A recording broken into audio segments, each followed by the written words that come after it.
પાલીતાણાના રજાવળ ડેમના 8 ગેટ ખોલવામાં આવ્યા। 4 ફૂટ ગેટ ખોલાયા।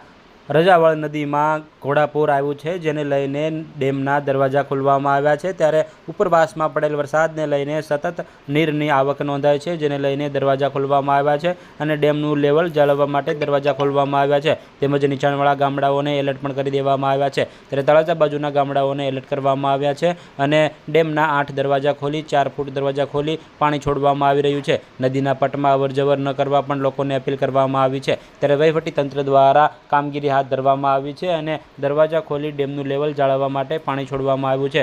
જ્યારે હણોલ સહિત ડેમમાં પણ સારી આવક નોંધાઈ છે। ત્યારે ડ્રોન મારફતે એક્સક્લુઝિવ વિડીયો શાશ્વત ગુજરાત ન્યૂઝમાં તમે જોઈ શકો છો।